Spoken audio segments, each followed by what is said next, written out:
सगळे सुपर आहात, फक्त रस्ता चुकीचा तुम्ही घेतलात. हेच शौर्य फक्त देशासाठी वापराल तर तुमच्या चरणी नतमस्तक व्हायला आम्ही तयार होऊ. ही नेकी शिकविली तेथे माणुसकीची. सावरकरांची अंदमानातली जर कार्य लक्षात घेतली तर पहिली साक्षरता, दुसरी सुसंस्कृतपणाची शिकवण, तिसरं त्या ठिकाणी चालणारी हिंदूंची गळचेपी त्यांनी पहिली बंद केली. कारण काही मुसलमान कैदी असे असायचे की जे कैद्यांसाठी असलेल्या फुटाण्यांना हात लावायचे, पोत्यात हात घालायचे, ओरडायचे, पोतं बाटलं. मग हिंदू कैद्याला भूक लागली असेल तर तो बिचारा म्हणायचं मग उपाय काय? काही नाही, आमच्या पंक्तीला बस. धर्मांतर झालं की झालं. जबरदस्तीनं धर्मांतर सुरू झालं. हिंदूंच्या असहाय्यपणाचा फायदा घेऊन धर्मांतर सुरू झालं. अशा ठिकाणी सावरकर आले. त्यांनी हिंदू कैद्यांना सांगितलं तुम्ही पोत्यात हात घाला. म्हणजे काय होईल? पोतं हिंदू होईल. त्यांनी पोत्यात हात घातल्यावर त्याचं झालं ना, मग तू पोत्यात हात घाल, तुझं होईल. जगातल्या कोणाचंही अन्न खाऊन जर मुसलमानच राहतात, जगातल्या कोणाचंही अन्न खाऊन जर ख्रिश्चनच राहतात, तर जगातल्या कोणाचंही अन्न खाल्ल्यानंतर स्वतःचा धर्म निघून जाईल असे जुलाब हिंदूंना का असावेत? सगळ्या जगाला पचवून दाखवू पण आमचा धर्म सोडणार नाही, ह्या ताकदीनं उभे राहा. जगात कोण तुम्हाला आडवं करायला उभं नाहीये. ही ताकद तुरुंगामध्ये एखाद्या माणसाने दाखवणं. आणि आज अंदमानचे राज्यपाल सुद्धा म्हणतात अखंड अंदमान हिंदुस्थानला मिळाला, याचं कारण फक्त सावरकर आहेत. याचं कारण हिंदुस्थान सुद्धा आपल्याला अखंड नाही मिळाला, तुटलेला मिळाला. का तर हिंदुस्थान तोडावा आणि तुटलेला भाग मिळावा यासाठी मागणी करायला 14 कोटी माणसं वेगळी होती भारतात. जर अंदमानात धर्मांतर चालू दिलं असतं तर अंदमानचे कैदीच नंतर अंदमानचे नागरिक झालेत. मग त्या नागरिकांमध्येही ती संख्या मोठी झाली असती. त्या संख्येनं मागितलं असतं तर अंदमानची ही छकल झाली असती. अंदमानामध्ये फाळणी झाली नाही. अंदमान एकसंध मिळालं, पण दुसरा काहीतरी प्रांत हवा हे सांगायला संख्या कोणी शिल्लक उभी फारशी ठेवली नाही. एक कर्तृत्व त्या ठिकाणी सावरकरांचं आहे. सक्तीचं धर्मांतर टाळलं त्यांनी. मात्र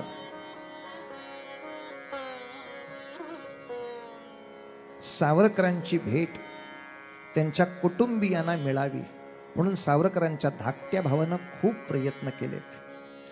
अनेकांना शंका तीच येईल, थोरला भाऊ जो अंदमानात होता, हा मधला भाऊ जो अंदमानात होता, धाकटा भाऊ काय करत होता? परमेश्वराची कृपा, धाकट्या भावावर कुठलाही आरोप सिद्ध झाला नाही, त्यामुळे तो सुटला. त्यांनी सुटल्यानंतर पहिलं अप्रतिम काम केलं. या सगळ्या गदारोळात न राहता त्यांनी कलकत्ता गाठलं आणि डेंटिस्ट या डॉक्टरीचा कोर्स केला. कलकत्त्यामध्ये वेगवेगळ्या विषयाच्या शिक्षणासाठी अनेक मित्र एकत्र राहत होते. त्यात नारायण सावरकरांबरोबर त्यांचे आणखीन एक परममित्र होते जे आपल्याला परमपूजनीय नावानी आहेत, ते म्हणजे डॉक्टर हेडगेवार. डॉक्टर आणि नारायणराव सावरकर आणि अजून 3-4 जणांची नावं आहेत जे कलकत्त्यामध्ये एकत्र राहत होते वेगवेगळ्या अभ्यासक्रमासाठी. त्यांची एक आठवण अशी सांगतात, एकमेकांबद्दलचं प्रेम किती. ही तशी सगळी गरिबांच्या घरची मुलं, कोणी काही गर्भ श्रीमंत नाही, तर ते मेस लावून जेवणार. तो खानावळवाला जो होता तो जरा उदार होता. तो म्हणाला तुमच्यातला हेडगेवार नावाचा हा पैलवान दिसतोय चांगला, तो जे एकदा जेवेल ते तुम्हाला मी रोज फुकट देईन. म्हणजे एक मोठा खर्च वाचणार आहे. हे लक्षात आल्यावर डॉक्टरांनी अशी तयारी केली, 5 जणांना फुकट मिळालं पाहिजे. आणि दुसऱ्या दिवशी असे जेवलेत की तो खानावळवाला आला, खांद्यावर हात ठेवून डोळ्यात पाणी आणून म्हणाला, केशवा नको जीवाच्या वर खाऊस, तुझं मित्रांवरचं प्रेम मला समजतंय, मी 5 जणांना देईन फुकट जेवण, पण नको तुझा हा वेडेपणा करूस. काय वेड्यासारखं प्रेम हो एकमेकांवरती असं, की माझ्या सगळ्या मित्रांना ते मिळालं पाहिजे यासाठी वाटेल ते यत्न करायला ही माणसं तयार होती.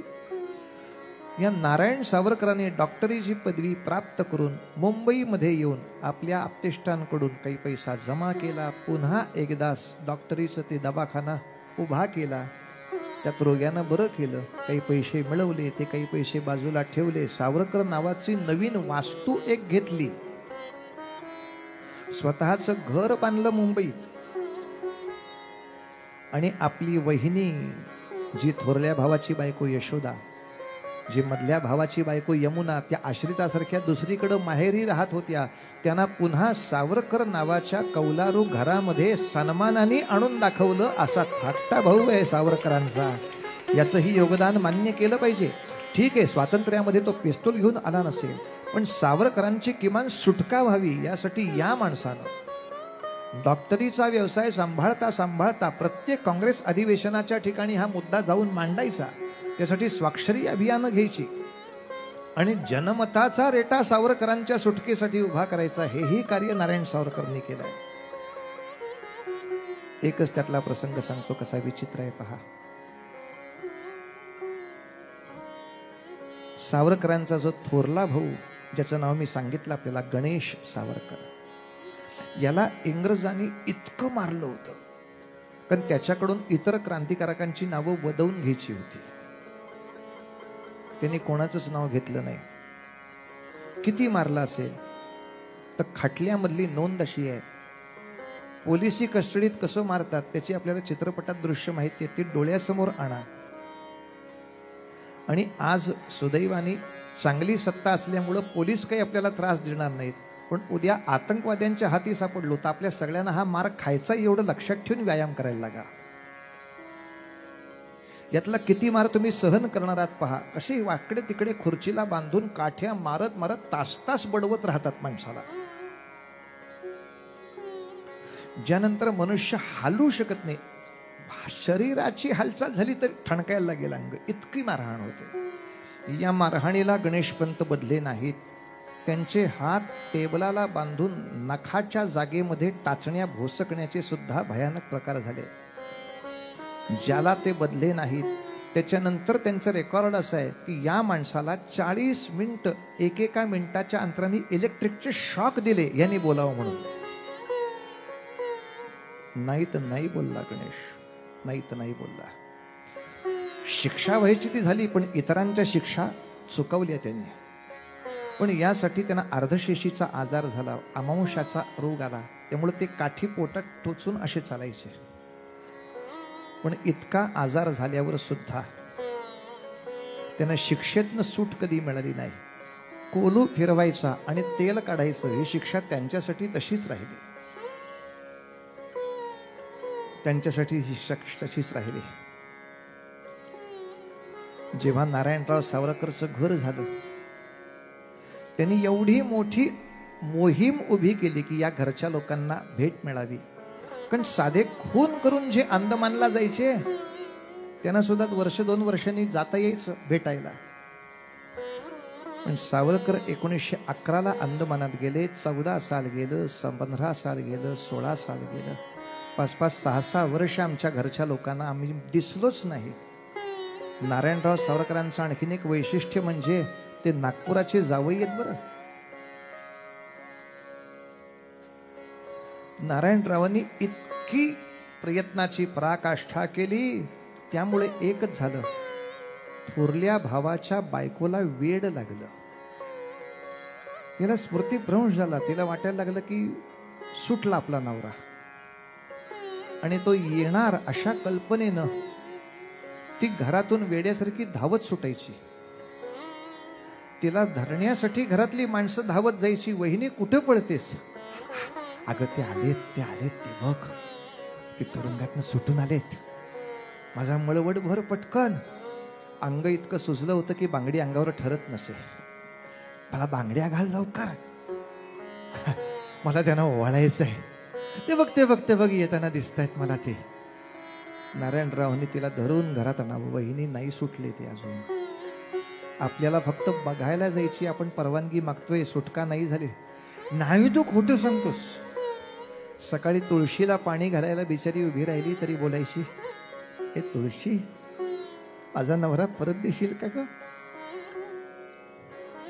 अगं, आपल्या देशाचं स्वातंत्र्य पुढे मिळवण्यासाठी चांगले सैनिक पाहिजेत ना. मी मला झालेली सगळी मुलं देशासाठी अर्पण करीन. माझ्या नवऱ्याला परत आणशील का ग? वेड लागल्यासारखी बोलत राहायची.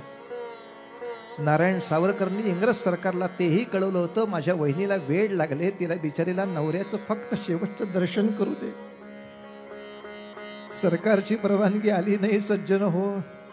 या वेडामध्ये यशोदा नावाची वहिनी मृत्यू पावली आणि घरात तिचा 13वा चालू असताना भेटायच्या परवानगीची तार आली.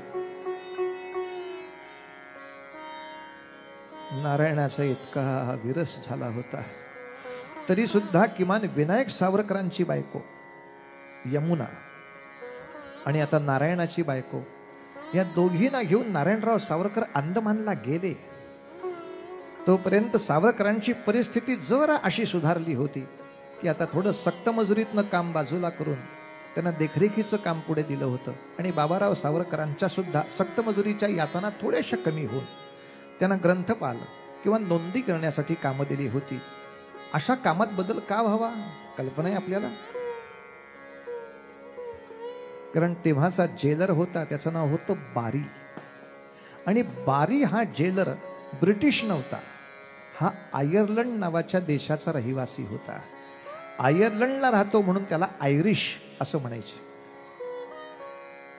हा जो बारी अंदमानमध्ये राहायचा तो सगळ्या कुटुंबासह राहत होता. त्याचं कुटुंब, पत्नी होती, तिची मुलगी तिथं होती. जसं भारतावर इंग्रजाचं राज्य होतं तसंच आयर्लंडवर सुद्धा इंग्रजाचंच राज्य चालू होतं. जसे काही भारतीय इंग्रजांना मदत करत होते तसेच काही आयर्लंडचे लोकही इंग्रजाला मदत करत होते, ज्याच्यामध्ये तो आयरिश जेलर होता.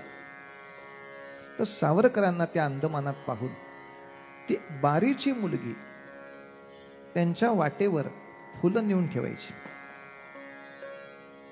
आणि हे मोकळेपणाने बारीनच मान्य केलंय म्हणून सांगतो. बारी रागावला मुलीवर, हा काय चॉटपणा आहे. आणि तेव्हा मुलीनं सांगितलं, बाबा मी फुलं ठेवते याचा कोणताही विपरीत अर्थ काढू नका. मी त्या माणसामध्ये माझे बाबा बघत असते. बाबा तुम्ही असे असतात तर मला जास्त आवडलं असतात. तुमच्याही देशावर इंग्रजाचं राज्य चालू आहे. ही माणसं आपल्या राज्याला, आपल्या पारतंत्र्याला उलथून लावण्यासाठी तरी प्रयत्न करतायत आणि तुम्ही त्याच इंग्रजाला मदत करताय. स्वातंत्र्य आणि स्वराज्य ज्यांनी हिसकावून घेतलं त्या शत्रूला तुम्ही मदत करता. बाबा तुम्ही आज जेलर असण्यापेक्षा आयर्लंडला स्वतंत्र करणाऱ्या स्वातंत्र्य सैनिकांसारखे हातात बेड्या घालून जर इथं उभे असतात तर आम्हाला जास्त आनंद वाटला असता माझे बाबा केवढे सांगण्याचा. स्वतःच्या घरच्या लोकांकडनंच हा आहेर मिळाला. इथं बारीच्या विरोधाची नांगी बरीच ठेचली गेली आणि तिने सावरकरांना पुढच्या काळात बऱ्यापैकी सन्मानाची वागणूक दिली. नंतर त्याच्या हृदयाला नैराश्य इतकं आलं की सावरकर सुटकेपूर्वीच तो वारला. त्याचं प्रेत अंदमानातनं बाहेर पडलं, मग सावरकर जिवंत बाहेर पडले. पण जेव्हा सावरकरांची पत्नी भेटायला आली, नारायण भेटायला आला, तेव्हा सावरकरांनी पहिला प्रश्न हाच केला,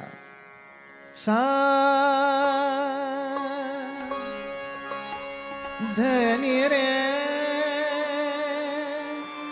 रे नी ध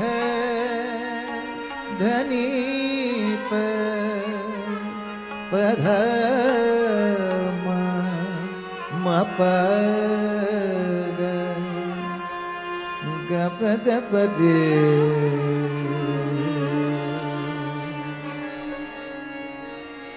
सावरकरांनी मुलाखतीच्या खोलीमध्ये पाहिलं, यमुना आली आहे, नारायण आलाय, पण माझी आई वारल्यानंतर जिनं मला लेकरासारखं वाढवलं ती माझी वहिनी आली नाहीये.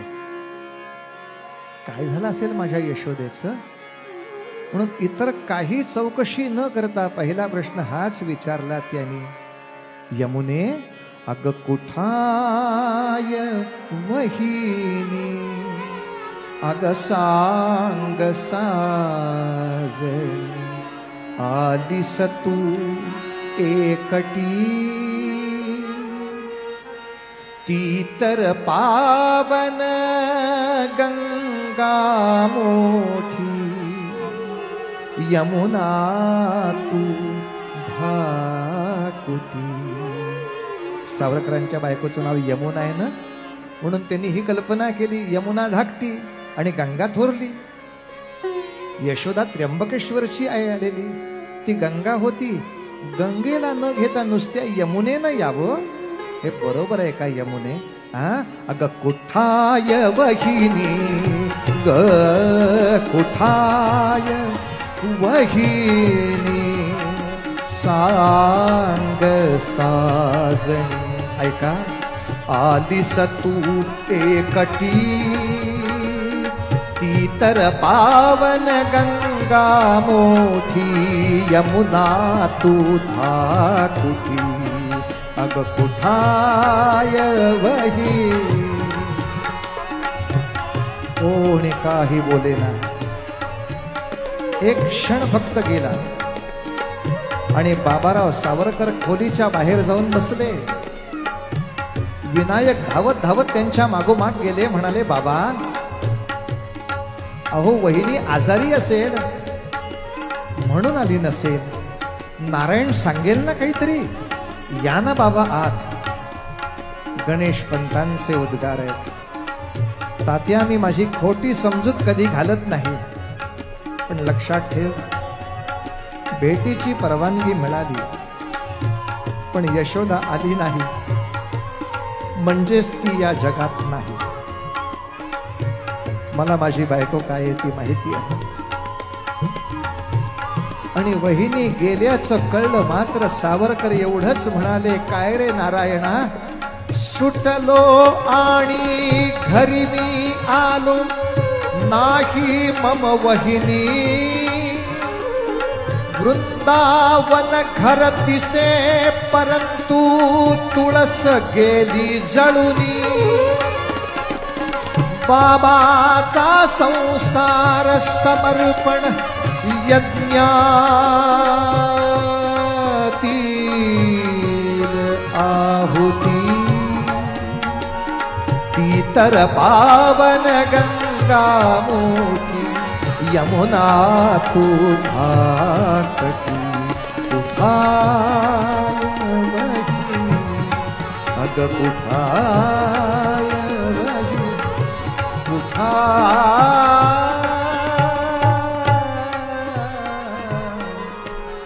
सगळ्या भेटीचा आनंद करपून गेला होता, पण सावरकरांच्या पत्नीची ताकद जबरदस्त.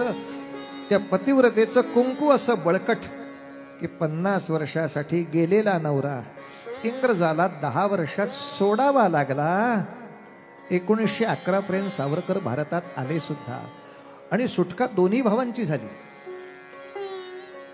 दोनही भाऊ सुटून आले, अर्थात सुटून म्हणजे अंदमानातून सुटून आले, तुरुंगातनं नव्हे.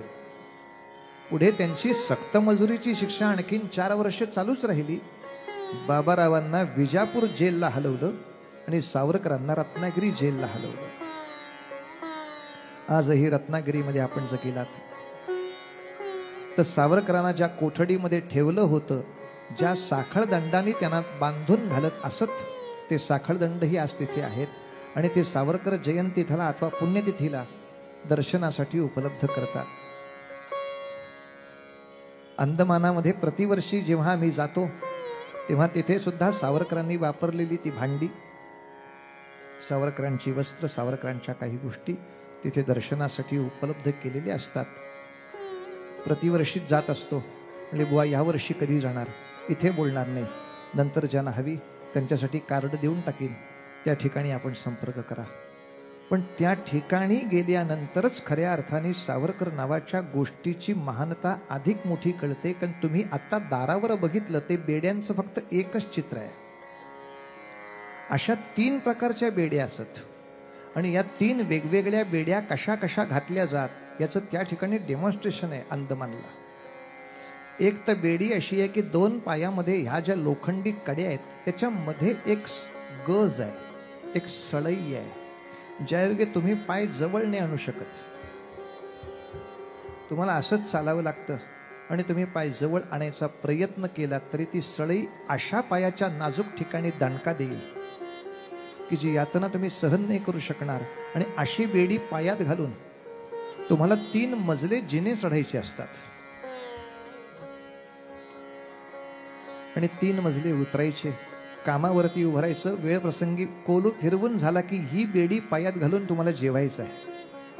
इतका तो भयानक बेड्यांचा प्रकार. या सगळ्या यातनातून सुटून सावरकर जेव्हा रत्नागिरीमध्ये येतात तेव्हा परमेश्वराच्या कृपेचं आणखीन एक दर्शन होतं. 14 वर्षांनी,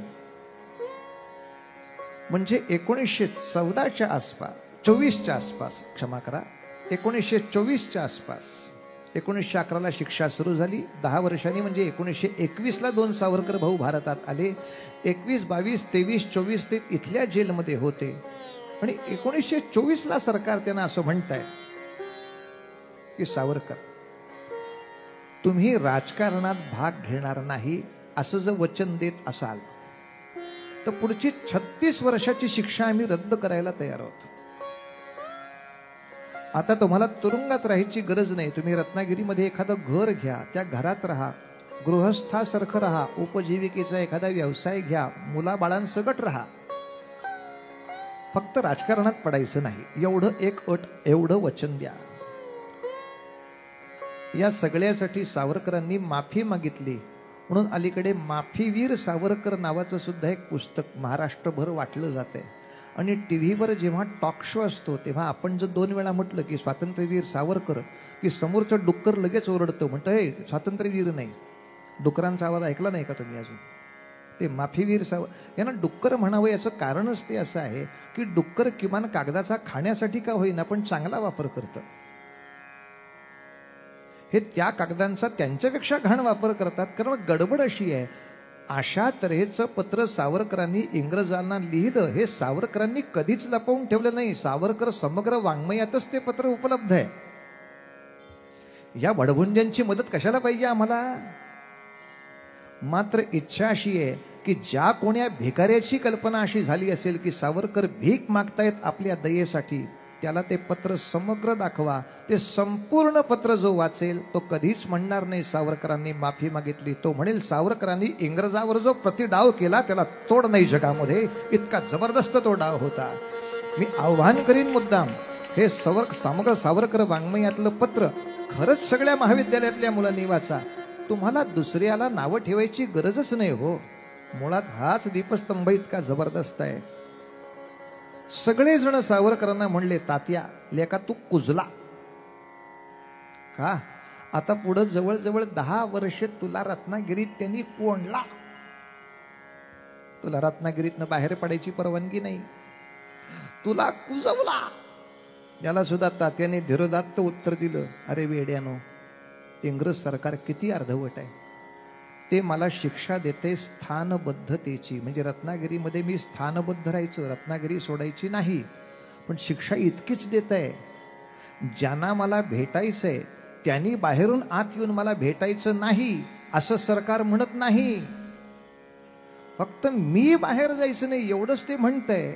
ज्यांना भेटायचं ते तिथं या. मग लोकांना कळलं, बॅरिस्टर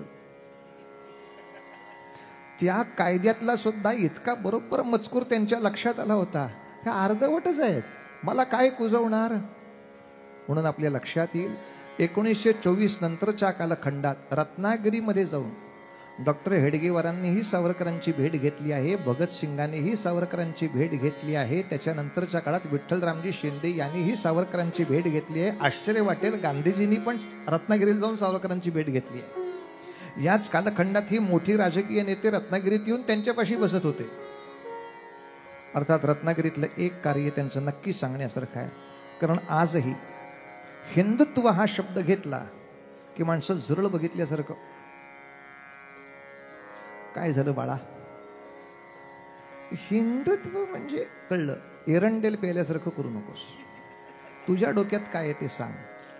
आणि बहुतांशी त्याच्या डोक्यातलं जळमट सत्य असतं. ते जळमट असं आहे की अजूनही दुर्दैवाने हिंदुत्वाची व्याख्या म्हणजे आपल्या जातीपेक्षा दुसऱ्या जातीला कमी लेखणं, म्हणजे आपण धर्मनिष्ठ असणं असं होतं. अजूनही भारतात जर खेडेगावामध्ये राजपुतासमोर एखादा जाट माणूस घोड्यावर आला कि बाकी सगळे एकत्र येणार, त्याला बडव बडव बडव, शर्म नहीं आती? हम ऊपर जाती वाले, तू नीची जाती वाला, हमारे सामने घोड़े पर सवार होता है हराम। या सगळ्यांनी उद्या अकबर बादशाहचे पाय चाटले तर यांची जात जात नाही,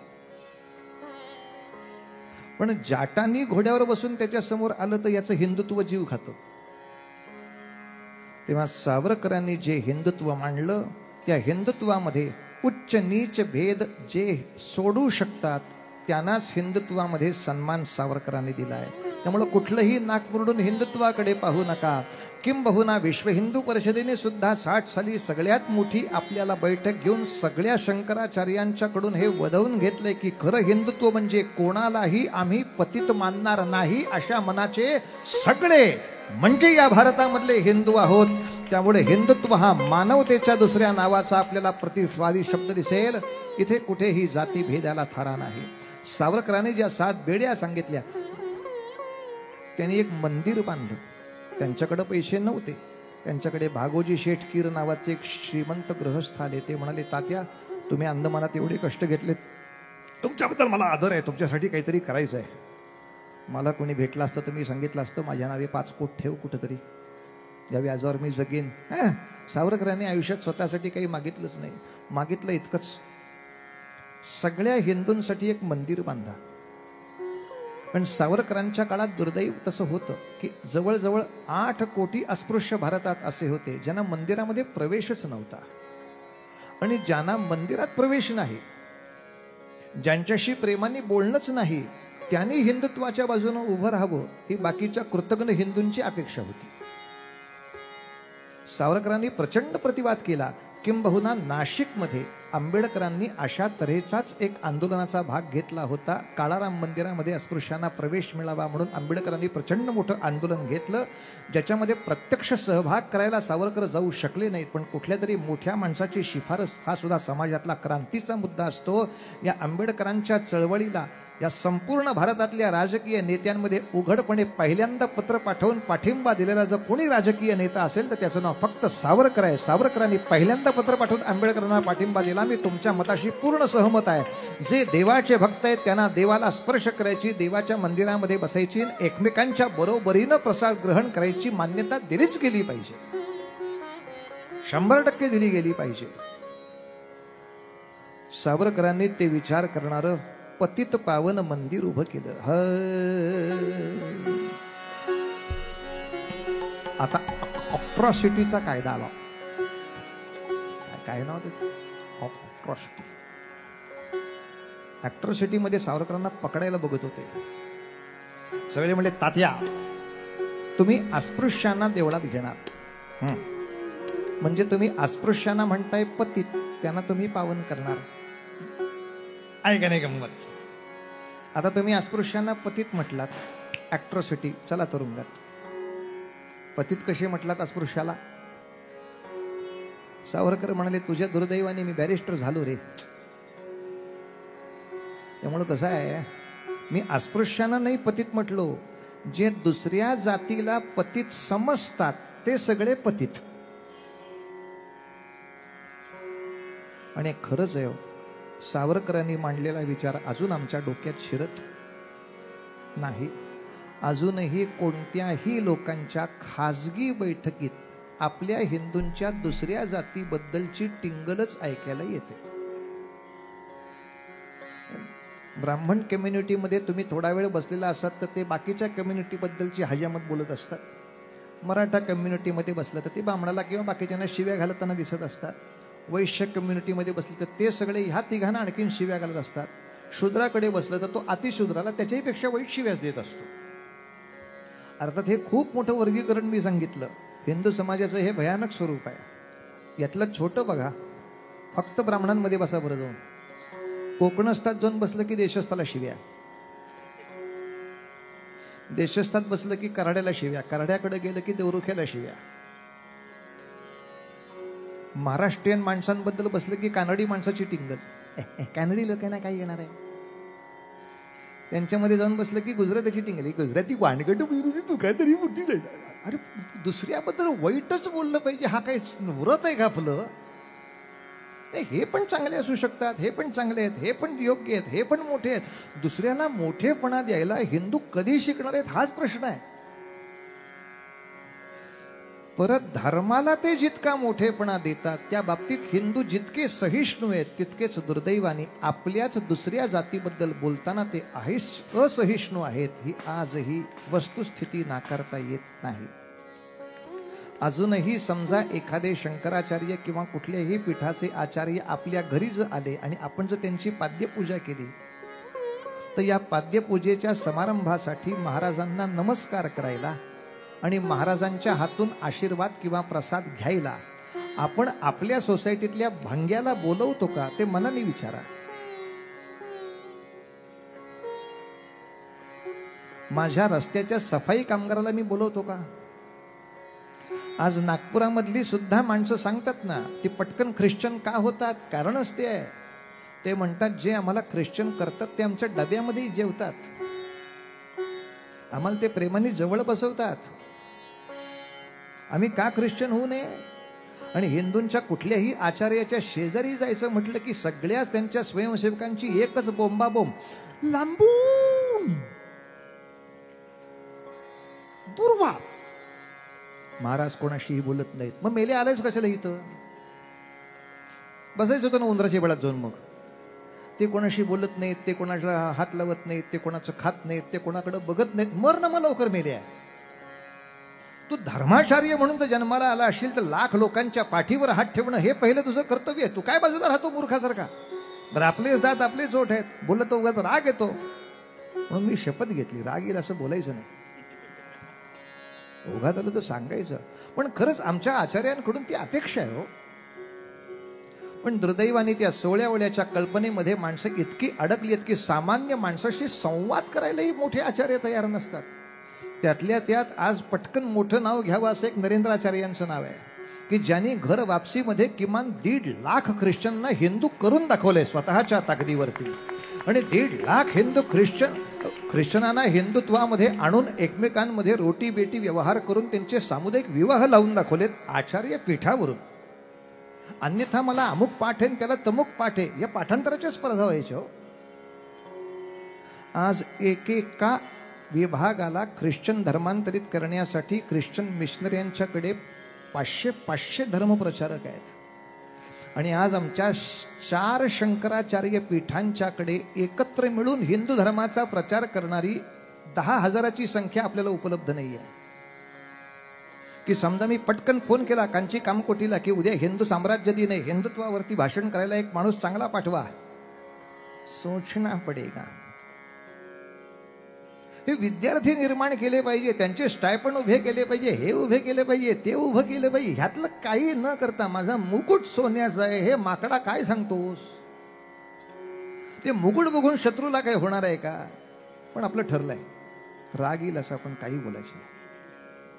आणि मुळात संन्याशांनी माझ्याकडं सोन्याच्या गोष्टी आहेत याचं काय कौतुक करायचं? संन्याशांनी माझी माणसं किती चांगली आहेत याचं कौतुक केलं पाहिजे, नवीन माणसं घडवण्यासाठी झटलं पाहिजे. सावरकरांचं मोठे पण ते आहे, स्वतःची श्रीमंती नको, त्यांनी पतित पावन मंदिरामध्ये संतांनी केली ती चमत्कृती करून दाखवली. सगळे एकत्र जेवायला बसणार, ब्राह्मण, मराठा, कुणबी, कोळी, माळी, साळी, कसाई, सगळे एकत्र. भंगी त्याच्या शेजारी, त्याच्याकडं पूर्वी ते विष्ठा वाहण्याचं काम असे. काही लोकांनी शंका काढलीच होती, अहो भंग्याला काय शेजारी बसवत आहे का? त्याचा विष्ठेला स्पर्श झालाय. सावरकर तितकेच तयार, ते त्या गर्दीत विचारायचे, तू सांग तुझा नाही झाला. आम्ही हातपाय धुवून आलो ना, मग तू आंघोळ करून आलाय ना, तुला काय सोन्याचे पुल्ले लावून पाठवला का देवानी? हा उगाच गाढवासारखं काहीतरी बोलायचं नाही. गाढव सुद्धा असं कधी बोलत नाही. तर तू का असं गाढवासारखं बोलतोय? दुसऱ्याला जो हीन लेखतो आणि हीन बोलतो दुसऱ्याबद्दल ते सगळे पतित आहेत. हिंदू धर्मातली कुठलीही जात पतित नाही. ती प्रत्येक जात ही सन्मान योग्यच आहे, हे हिंदुत्वाचे एक मोठे पण सावरकरांनी आपल्या मनामध्ये प्रेरित करून ठेवलंय. बस या सगळ्या सहभोजनाच्या आनंदाला काय नाव देता येईल? अरे खेळ मांडी येला वाळवंटी ठाई, खेळ मांडी येला वाळवंटी ठाई, नाचती वैष्णव भाई रे, नाचती वैष्णव भाई रे.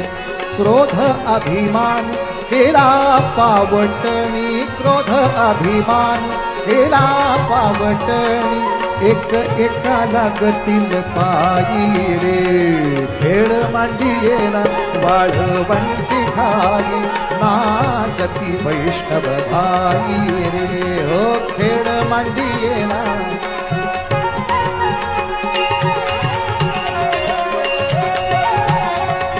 वर्ण अभिमान विसरली याती, वर्ण अभिमान विसरली याती, एक एका लोटांगणे जाती, एक एका लोटांगणे जाती. निर्मळ चित्ते झाली नवनीते, निर्मळ चित्ते झाली नवनीते, पाषाणा पाझर सुटती रे. खेळ मांडी येला वाळवंटी ठाई, खेळ मांडी येला वाळवंटी ठाई, नाचती वैष्णव भाई, नाचती वैष्णव भाई, नाचती वैष्णव भाई. पंढरीनाथ महाराज की जय. आज आनंदाचा हाच विषय आहे की हा मांडायला दिवस छान मिळालाय. कार्तिकी एकादशी, या एकादशीचंच नाव आहे प्रबोधिनी एकादशी.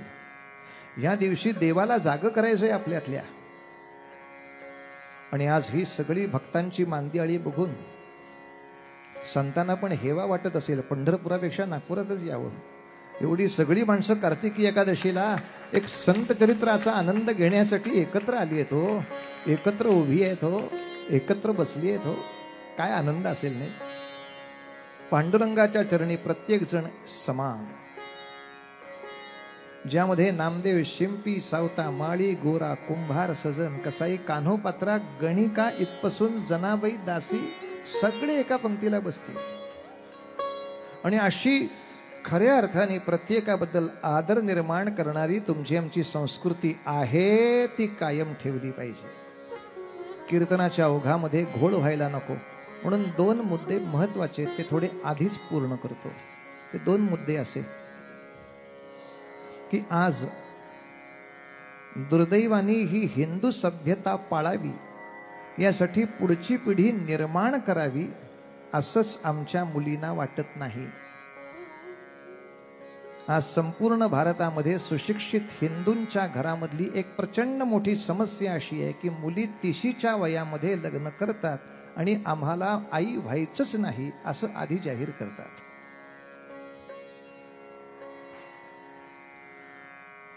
तेव्हा आता अभ्यासक्रमातच उत्कृष्ट मातृत्व हे सुद्धा किती उत्तम करिअर आहे, या अभ्यासाची एक फार महत्वाची गरज तुम्हा आम्हाला लागणार आहे.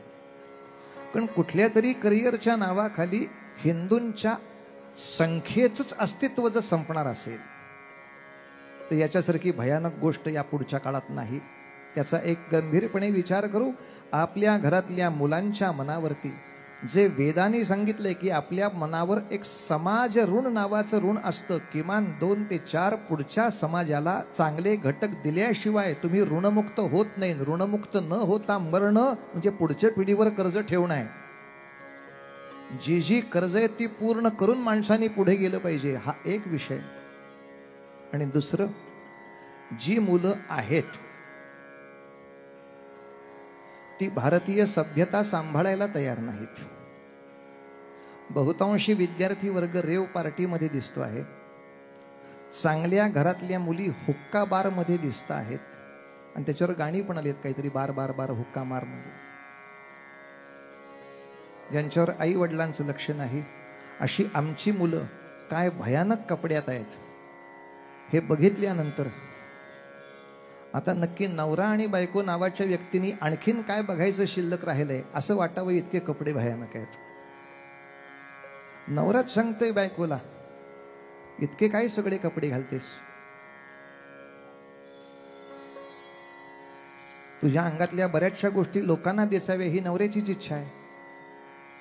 अशा वेळेला किमान बायकोनी सांगावं की माझी इच्छा आहे की काही गोष्टी फक्त तुमच्यासाठी असाव्यात. कारण सगळ्या गोष्टी जगासमोर प्रगट करणे हा कोणता व्यवसाय आहे हे मी बोलायला नको, पण आपण त्या व्यवसायातली माणसं आहोत का? दुर्दैवाने त्या व्यवसायामध्ये असहाय्यपणे गेलेल्या बायका पूजाविधी करून पापक्षालन करायचा प्रयत्न करतायत. आणि आमच्या घरामध्ये पूजा असताना आम्ही पूजा अर्चा आणि अध्यात्म बाजूला टाकून आज आपल्या सरकारी वाटपामध्ये आपल्याला कळेल बघा, जिल्हा परिषदेची शाळा असते त्यासाठी सरकारी गणवेश वाटप असतं. हिंदूंच्या ज्या शाळा आहेत त्याच्यामध्ये तोकड्या गणवेशाची मागणी असते, स्कर्टची. आणि मुसलमान ख्रिश्चनांच्या शाळा असतात त्याच्यामध्ये पूर्ण गणवेशाची मागणी असते, सलवार कुर्त्याची. आज ख्रिश्चन मुसलमानांना कळावं की स्त्रीनं कसं पूर्ण पेहरावामध्ये राहिलं पाहिजे. त्यांच्या युवतीला तोकड्या कपड्याची नाही आवड वाटत. संस्कार किती सुंदर लहानपणापासून केला गेला असेल, तिला जर सांगितलं की एवढे एवढे कपडे घालून तुला सारखं फिरायला लागतं, तुला धर्माबद्दल विचित्र, ती अभिमानाने सांगते हमारे धर्म में ऐसा नहीं चलता. अरे त्याला धर्माचं एवढं मोठे पण समजू शकतं. आज आई बापच पोरीला स्वतःच्या हाताने फ्रॉक आणतात ज्याच्यात पाठ उघडी पडते आणि कंबर उघडी पडते. तिला टॉप आपण असं आणून द्यायचं, इकडं वागलं की इकडं उघडं पडलं त्याला म्हणायचं टॉप. तुमच्या आमच्या घरातल्या वेशभूषेची सुद्धा जेव्हा लक्ष्मण रेषा ओलांडली जाते तेव्हा सीता पळवल्या जातात. लक्षात ठेवा, लक्ष्मण रेषेचं भान प्रत्येकाने आपल्या आपापल्या पद्धतीप्रमाणे जपायलाच हवं. अर्थात नुसतं हिंदूंच्या मुलींनी नाही, मुलांनीही जपायला हवं. आज आपण मवाल्यांच्या घरामध्ये जन्माला आल्यासारखे कशासाठी वागतो? सभ्यतेचे वस्त्र का नाही असू शकत? सभ्यतेचा आचार का नाही असू शकत? मग माणसं शेवटी परदेशातली हीच म्हणतात, बुवा कुठल्या हिंदुत्वासाठी मरायला जाता? या मवाल्यांच्या हिंदुत्वासाठी, या वेश्यांच्या हिंदुत्वासाठी? दुर्दैवाने त्यांना हिंदुत्व याच्यामध्ये प्रत्येकाला सन्मान आहे, पण स्वैराचाराची संमती नाही, हा विवेक त्यांना कळत नाही.